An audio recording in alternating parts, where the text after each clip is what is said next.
दिन आया और चला गया, शाम को अपनी जगह बिठाकर। सलोमी दिन भर की गतिविधियों पर अपने बिस्तर पर लेटे लेटे सोचने के लिए विवश सी हो गई थी उस रात। अन्य दिनों की तरह ही सुबह उठकर उसने सबके लिए खाना वगैरह बनाया।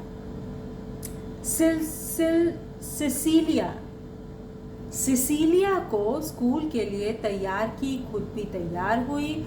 पॉलुस हर रोज की तरह ही पहले ही माड़ भात खाकर अपने दोस्तों के साथ स्कूल के लिए निकल गया था। दिन भर क्लास की पढ़ाई में उसका मन ही नहीं लग रहा था। एक दो टीचरों ने उसे टोका भी। उसने कोशिश की कि पढ़ाई में एकाग्रचित्त होकर ध्यान दे, लेकिन हो नहीं पा रहा था। प्रकाश ने उस शाम को स्कूल से लौटने के समय मिलने की बात कही थी। वह पॉलुस के स्कूल के हेडमास्टर से स्कूल की फीस के बारे में भी बात करने वाला था। उसकी और सिसिलिया की फीस का मामला भी बाकी था। 3 महीनों से आबा टालते जा रहे थे। किसी की भी फीस उन्होंने नहीं दी थी। वह बहुत झेंपती हुई स्कूल जाती थी। स्कूल की छुट्टी होने पर गांव आने के क्रम में प्रकाश उससे मिला था। उसने बताया कि पॉलुस के हेडमास्टर ने उसके स्कूल की फीस के मामले में मोहलत दे दी है। उन्होंने 2 महीने के लिए और समय दिया फीस भरने के लिए, लेकिन 2 महीने बाद भी अगर हम फीस नहीं दे पाए तो क्या करेंगे? मायूस सलोमी ने कहा, कोई उपाय हो ही जाएगा। इस समय तो तुम्हें उसकी चिंता नहीं करनी चाहिए। हाँ, तुम्हारे पिताजी को चाहिए कि थोड़ा थोड़ा रुपया स्कूल में जमा करा। इससे यह होगा कि हेडमास्टर को तसल्ली हो जाएगी कि फीस देने में कठिनाई हो रही है। नहीं तो वे यह समझते रहेंगे कि तुम्हारा बाप लापरवाही के कारण फीस जमा नहीं कर रहा है। समझ रही हो ना मेरी बात? प्रकाश ने समझाते हुए कहा। लेकिन मेरे आबा को कौन समझाए? सलोमी ने असहाय होकर कहा।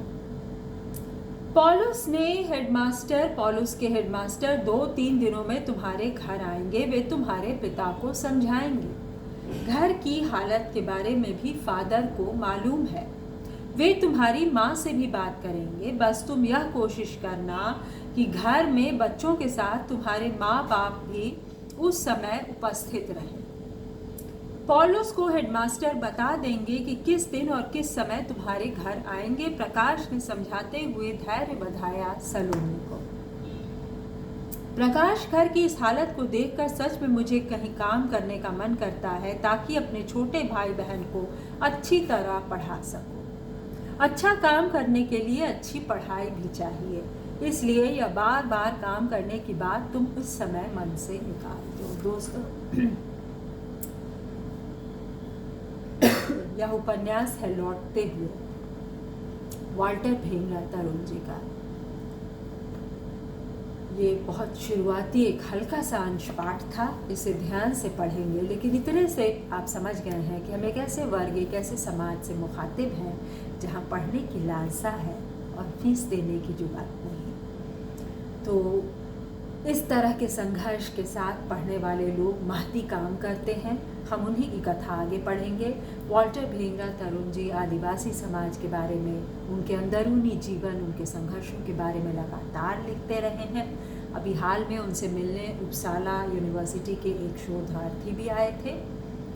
और यही नहीं, वाल्टर भेंगरा तरुण जी के काम की चर्चा इतनी है कि उन्हें मेरे शहर मुजफ्फरपुर में भी सम्मानित किया गया था, अयोध्या प्रसाद खत्री सम्मान से। और इसके बाद मैं और आपको सुनाती हूँ, कभी उनका साक्षात्कार भी सुनवाती हूँ। मुझे सुनने के लिए धन्यवाद।